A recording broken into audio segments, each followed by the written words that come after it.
What if I told you that everything you know about Anne Boleyn's death is wrong? What if I told you Thomas Cromwell, the man everyone blames for destroying her, the man history calls her enemy, actually admired her, respected her, maybe even loved her? What if I told you Cromwell was not the mastermind behind her downfall, but the only man who tried to stop her execution?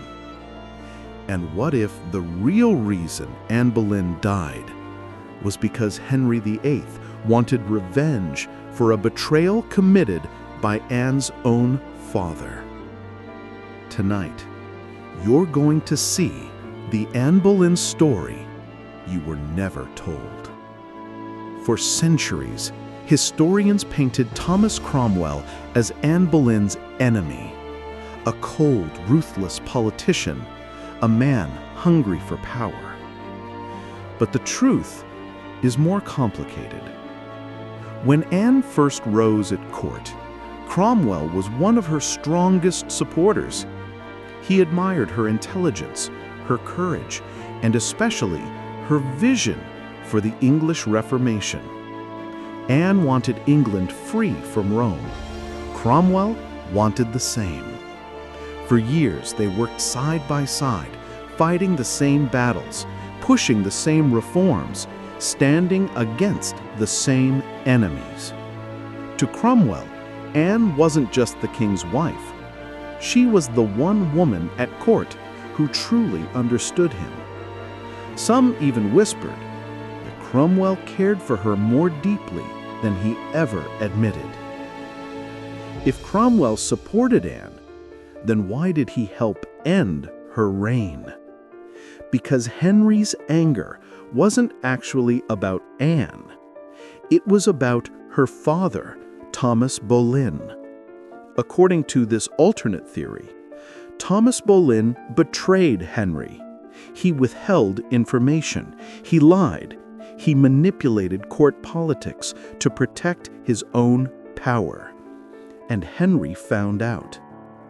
But instead of punishing Thomas Boleyn directly, he turned his fury toward the entire Boleyn family, Anne included.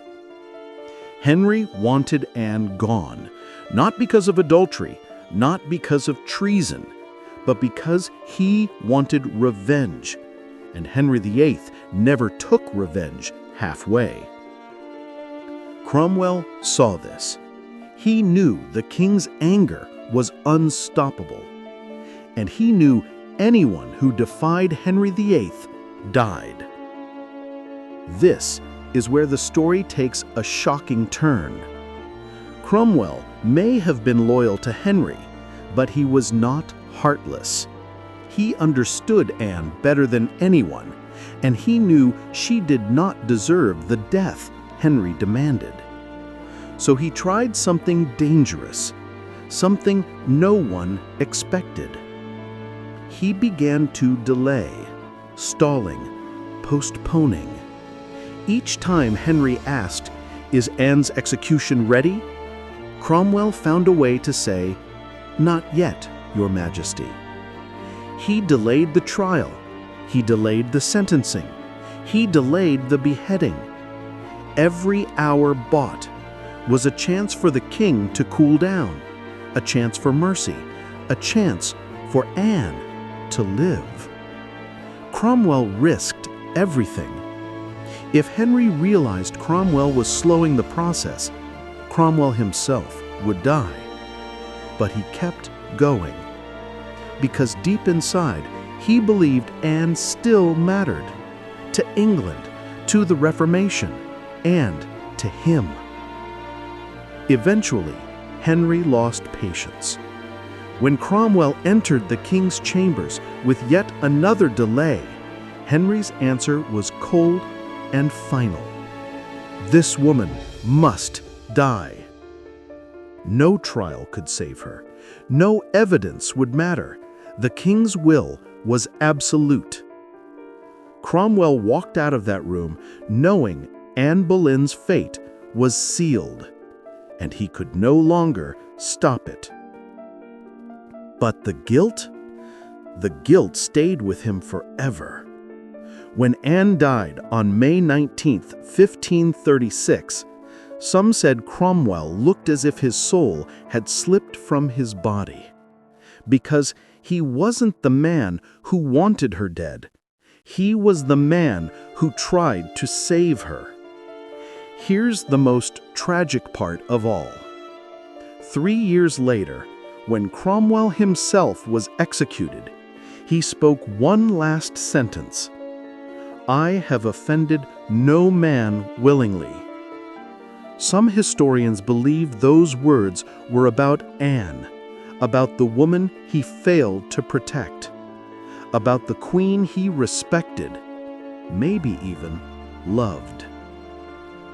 And in that moment, Thomas Cromwell finally paid the same price she did, with his life. What if the story of Anne Boleyn was never about enemies, but about two people trapped in the violent will of a king? What if Cromwell wasn't the villain, but the last loyal servant trying to save a doomed queen? And what if the world only remembers one version of the story, the one written by Henry VIII himself? History is written by survivors, but the truth sometimes dies with the people who tried to protect it.